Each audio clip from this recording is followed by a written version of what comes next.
Hello guys! Today in this video, we are going to help you to find out the best smoothie blenders in market. If you want to see their price and find out more information about them, you can check our links in the description below.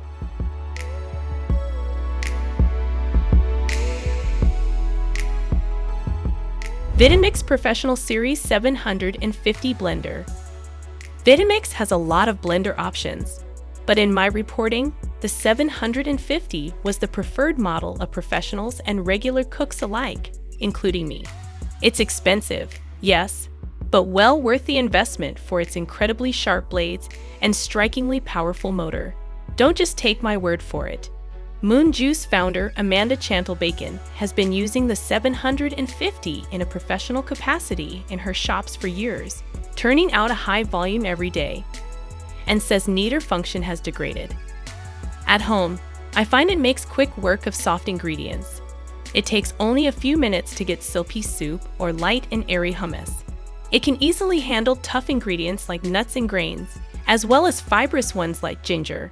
This also means it's extra efficient at crushing ice for smoothies, and, in my case, cocktails. The self-cleaning option really works too. You simply add a drop of soap and some water. The machine wears for about a minute, and then you rinse it out. One of my biggest hesitations with adding appliances to my kitchen is the space they take up, including in the sink and dishwasher. But this function means as soon as I'm done, it's a breeze to wash and put away. I've never had an issue with water spots either. Blendtec Total Blender Classic. After testing this Blendtec, I was surprised to find it felt just as powerful and durably built as the Vitamix 750. I used it to make a sun-gold tomato sauce to freeze for winter, and after blending on high for about 2 minutes, it was silky smooth, with absolutely no bits of skins or seeds. It also has a pulse setting I used for foods with a chunkier consistency, like a Swiss chard pesto. The blades broke down the firm leafy greens, but not so much that they turned to pure liquid. To be clear, the Vitamix does have its perks.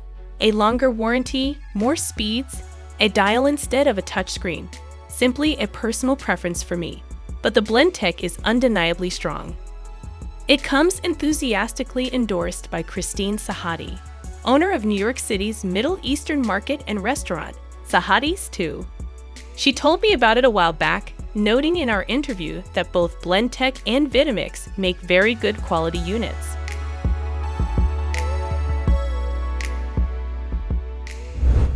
Vitamix E310 Explorian Blender. A more affordable Vitamix model is this Explorian Series E310. If you don't care about the automatic settings on the 750 or the smaller container size of this one, I believe this one is a great bet. It comes recommended by Ksenia Avdalova, founder of Breakfast Criminals, who uses it daily. I personally prefer the manual switch experience versus touchscreen, she says. Culinary artist Maria Ananda, who also uses her E310 every day, says the manual switches allow her to pulse to control texture if she wants a chunkier soup or sauce. Still, if she wants seamless emulsification, the strength is unmatched, she says. Blending down things that are very fibrous like ginger or galangal can be tough, but this Vitamix makes it so easy. She also says she appreciates that unlike some cheaper blenders she's used in the past, food doesn't get stuck in the nooks and crannies of this one, which has a dishwasher-safe basin.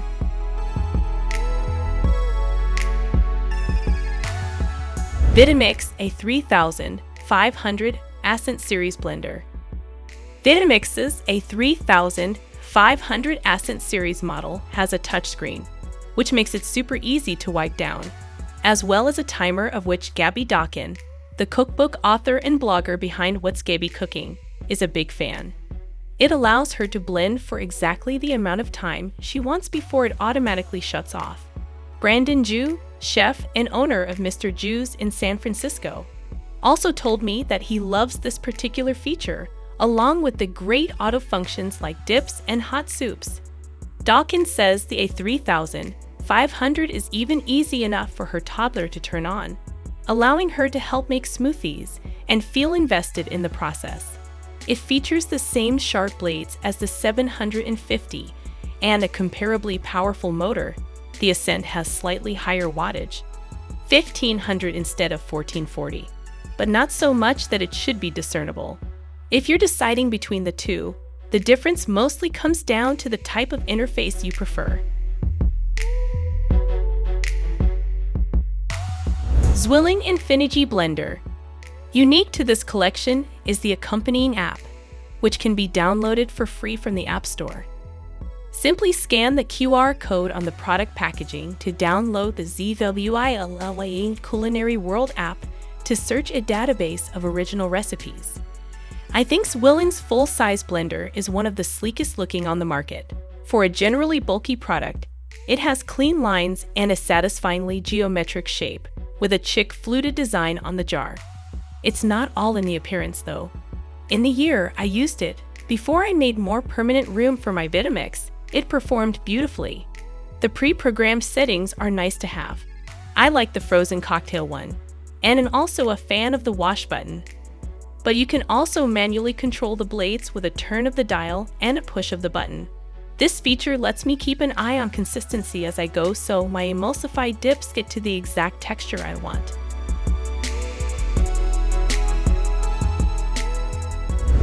Breville Control Grip Immersion Blender. If you want more immersion blenders, I've written a whole separate guide, but I'd be remiss not to include my best overall pick here. It comes recommended by a few pros: food writer, editor, and cookbook author Matt Rodbard, recipe developer and writer Posey Bryan, food writer and editor Elise Whitney, and myself.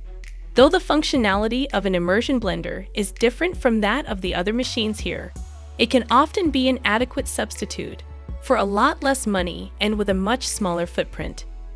I will note that the one big exception is when it comes to hard ingredients. If you plan to make smoothies, other icy beverages, or nut butters regularly, you'll definitely want to go with one of my picks above. But if you plan to use it more for blending sauces, soups, and dressings, an immersion blender will likely suit you just fine. The Breville Control Grip itself is powerful and allows you to choose between 15 speeds. That wide-ranging variance comes in handy for liquids. I can start lower so ingredients don't splatter, then gradually move up. It also allows for subtle but clear differences when making mixtures like salsas where I don't want to overblend, or immersions like aioli. Breville Fresh and Furious Blender. Not only did the Breville Fresh and Furious Blender pass our smoothie, soup, and frozen margarita tests with flying colors, it was one of the only blenders to conquer the mayonnaise test, even beating out our Vitamix. While it did well in all of our tests, it really blew us away when it came time to blend frozen drinks, producing a perfectly fluffy margarita in just 33 seconds. It features a slender design that won't take up too much space on the counter, and the control panel combines manual buttons with a digital display that we found very intuitive to use. We also loved how easy it was to clean this blender after testing was finished. There's a convenient 60-second auto-clean function, but it is also very easy to clean by hand thanks to the angled blades and rounded base. These attributes, paired with the great value reflected in the price, make this blender a no-brainer for our top pick.